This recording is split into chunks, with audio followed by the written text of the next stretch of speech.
Gospel according to Matthew, the 5th chapter of Matthew's Gospel, beginning with the 13th verse. This is a portion of Jesus' Sermon on the Mount. You are the salt of the earth. But if salt loses its saltiness, how will it become salty again? It's good for nothing except to be thrown away and trampled under people's feet. You are the light of the world. A city on top of a hill cannot be hidden.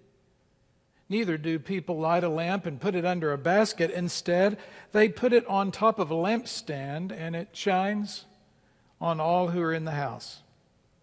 In the same way, let your light so shine before people that they see the good things you do and praise your Father who is in heaven.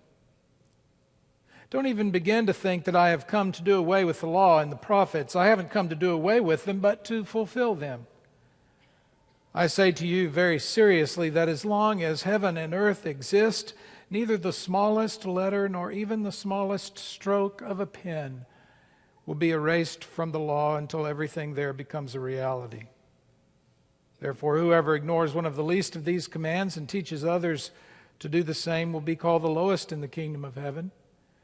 But whoever keeps these commands and teaches people to keep them will be called great in the kingdom of heaven. I say to you that unless your righteousness is greater than the righteousness of the legal experts and the Pharisees, you will never enter the kingdom of heaven. God speaks to us in the reading of Scripture.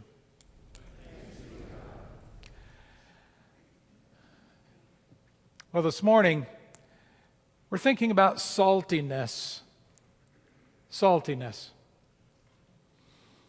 Up until the latter part of the 1800s, the image of saltiness as applied to a person, that metaphor, was positive.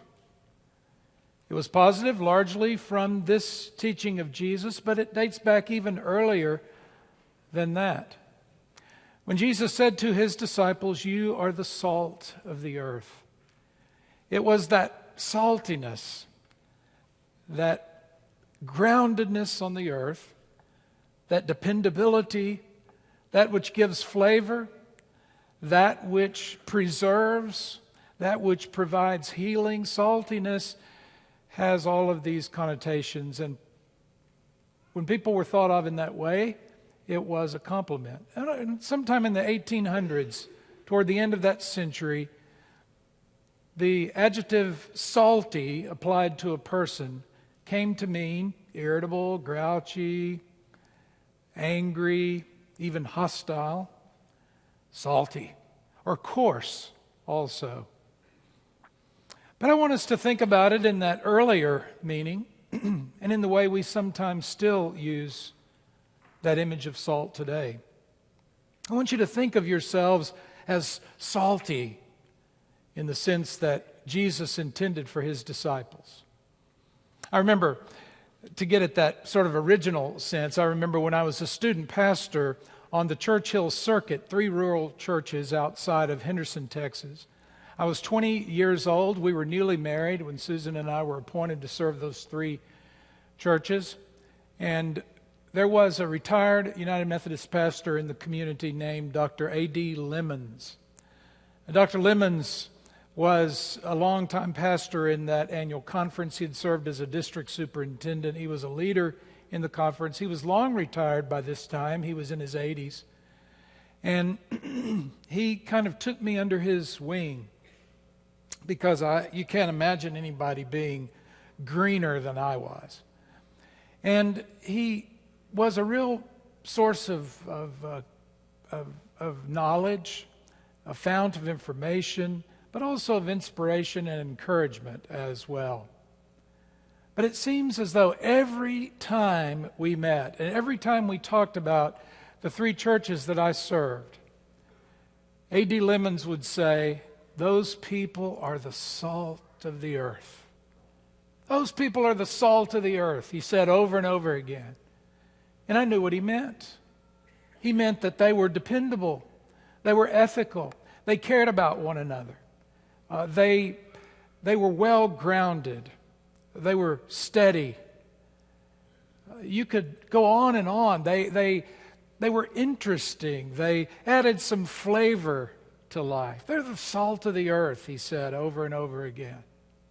And it's that kind of saltiness to which Jesus is pointing when he teaches his disciples on the hillside in Galilee. Not this great gathering, not this great important congress or parliament, but a little gathering of disciples on a hillside in Galilee by the Sea of Galilee. And yet from that little gathering, great things happened. And many lives were touched and continue to be touched down through the ages because they understood something of the meaning of being the salt of the earth. You are the salt of the earth, Jesus said. And when those disciples heard those words, they heard in them a lot of meaning, and they heard in them a kind of directive for who they were to be, what they were to do. And I want us to hear that echoing in our ears today and as we leave this place. You see, any image in the Bible is not so much about what it looks like, but how it functions. You've heard me say that before. It's a great insight into the images of the Bible that I learned from Dr. Jim Fleming, archaeologist and scholar. We've had him here a couple of times, and a number of you have had occasion to hear him. But it's that function of an image, not as what it looks like, but how it behaves or what it does. A moment ago, we heard the image of salt. In the early service, we recited a psalm, which is a hymn, by the way, a psalm, Psalm 19, and that psalm speaks of God as a rock. You are my rock, the psalmist says. Well, we don't think God looks like a rock. They didn't think that. But rather what the psalmist is saying is God is like a rock because a rock is dependable. It's there. It's lasting. It's strong. It's shade in the heat of the day. It is shelter from the storm. That's a rock, and God is my rock. And Jesus is saying to those disciples, you are salt. And when they heard that, their imaginations must have begun to work with that image as I want ours to work with it today. They must have thought, salt is so valuable. Wars have been fought over salt because of its value. The word salary comes from the Latin word for salt, because of the value of salt. In some times and places in antiquity, for example, for Moorish traders in the 6th century, salt and gold were equivalent in value. The weight of salt was equivalent to the same amount of gold in weight. Valuable. Because salt does so much. And so they must have thought immediately, wow, he is saying that we are valuable as God's people, of immense value. And they would begin to work on that and think, what all does salt do? Well, it preserves and it heals and it cleanses. Now, if we're salt of the earth, then what might that mean for us? To preserve that which is good, to bring healing and wholeness where there is hurt and heartache and difficulty, to bring to the world in places that are in need something that is good. That's what salt does. And they must have thought, well, salt, of course, flavors things. For us, that's probably the immediate thing that comes to mind. Food tastes better with salt. If you have been or you are on a salt-free diet, I am so sorry. That's hard to give up salt, because salt brings out the best in the flavor of food. Just the right amount of salt brings out that goodness. And salt is necessary for life as well. Salt is important in that way. It just makes things better. And it makes it better when it's spread throughout the dish. Yesterday I made some chicken salad and took some leftover chicken breasts that we had cooked, and I made chicken salad, and I put the salt in it. You know how it is. You put a little salt, and then you mix it up, and you mix it up, and you mix it up, because the last thing you want is for the salt to be clumped up someplace, because it doesn't do any good there. And in fact, it makes that bite not taste so good. So you want it spread throughout where it can do good. Surely Jesus' disciples must have thought, and we ought to think today, when we think of ourselves as salty in this way Jesus identifies us as being, we ought to think of the power of spreading out and being of effect in all of the world. Each day, wherever we are, wherever we work, wherever we play, whatever we do, we are to be salt. We are to make life better. We are to bring flavor and interest to life, excitement to life as we go on the adventure of being God's people in the world. That's who we're to be as salt. Spread out. You know, salt inside of a shaker really doesn't do a lot of good. But you get it out of the shaker, and it does a lot of good. When we're all together, it's a good experience to be together. We're here in the salt shaker, but we need to be shaken out into all the places where we live and where life happens, to add flavor to life. That's our call as people who are called to be, in this best sense of the word, salty. Well, salt also makes you thirsty. And that's why there are peanuts and pretzels on the bar, so people drink more. Or in the movie theater, they put a lot of salt on the popcorn, so you buy more sodas. It's because salt makes you thirsty. Surely those disciples, imagining all the things that it could mean to be salty in this way Jesus described them, surely it means to create in one another a kind of thirst, as Jesus says elsewhere in the Sermon on the Mount, a hunger and thirst for righteousness. And the promise that we will be satisfied. We find that satisfaction in God. Or as the psalmist puts it, as a deer pants for water, so my soul longs for you, O God. It's that thirst that motivates us to find God in every season of life, and to be found by God, and to be filled. Hungry and thirsting for righteousness. Salt makes us thirsty. And as salt of the earth, we can also create that kind of interest, that kind of thirst, as we give witness to what faith means in our own lives. Salt also, I'm sure they thought, can hurt. It can sting. In that healing process, salt can sting. But you know, it can also outright burn. It can burn. That's why we have that expression, rubbing salt in the wound. You know the expression? Jesus said at the end of this teaching, your righteousness is to be greater than the righteousness of the scribes and the Pharisees, the scholars of the law and the Pharisees. We hear those words and we say, oh, well, of course, you know, if we're familiar with the gospel story, we know Jesus was a great critic of those scribes and Pharisees, and so of course we're to be better than those people. But for those disciples, when they heard that word, they were shocked and they thought, that is impossible. Because they knew that there was no one who worked harder at keeping every bit of the law than the scribes and the Pharisees. No one could be more righteous than they were. No one could be saltier than the scribes and the Pharisees. But Jesus said, your righteousness must be greater than theirs. Now, why would he say such a thing?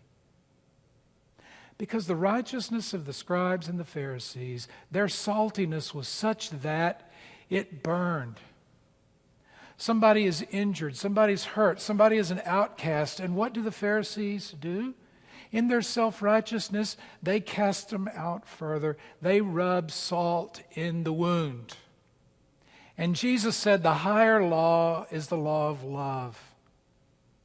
And that's who I want you to be, he said to his disciples. Salt stings. It stings in the healing process. It stings when we hear what we don't want to hear. It stings when we are challenged in some way. But it shouldn't burn. It shouldn't be salt in a wound to harm and make worse, but a cleansing saline solution that brings healing. That's who Jesus called his disciples, calls us to be. In 1930, Mohandas Gandhi led a march. It was a march to the sea. 240 miles he marched. People gathered throughout India. They heard of the march. They went to the places where they could meet up with it, and they gathered. And by the time they got to sea, there were thousands of them. And the issue at the heart of that was salt. The British occupying forces had imposed a salt tax. Someone could not even take salt from the sea and grind it and use it without paying a tax on it. In the terrible heat of that climate, sometimes reaching 120 degrees in the southern part of India, salt was not a luxury, it was a necessity for living. And Gandhi went to the sea, and he spoke of that necessity and the evil of that institution of taxing salt. A tax so onerous and burdensome, the poorest of the poor could not pay it, could not have that life-giving mineral. And his words stung. For some people, they burned. But they stung in a way that they needed to sting. They stung the world. They stung the conscience of the world and the conscience of British citizens, and ultimately led to freedom and independence for the people of India. Martin Luther King Jr. learned from that experience. He learned what nonviolent resistance meant. He learned what it meant to apply salt in the right way that would sting and that would create change and that would make life better. He learned it from Gandhi, and he learned it from Jesus, and he applied it. We are called to be salty people. Sometimes that stings a little bit. One of my favorite preacher stories is about a man who was a member of the the Texas Annual Conference, where I used to serve, a retired pastor there, and he was generally described as salty in every sense of the word. He was kind of a character. He always was very straightforward in what he had to say, often made people mad, but generally he was right in it. And there are a lot of stories about him. He really was a legend. I used to be part of a group of preachers that gathered when I was young in ministry on a Monday morning to drink coffee and maybe to brag a little bit about what happened on Sunday, compare notes. And he was always there. E.J. Davis was his name. And he arrived early, and he would tell a few stories, and he would sit there and grunt occasionally at something he didn't approve of, and sometimes he would come right out and sting somebody in the group. He was quite a guy. Well, one of the stories about E.J. was when he was a pastor back in the 1960s, when evening worship still took place in every church. Morning worship, evening worship, Wednesday night Bible study happened in all the churches. And yet it was beginning to wane, that Sunday evening worship discipline.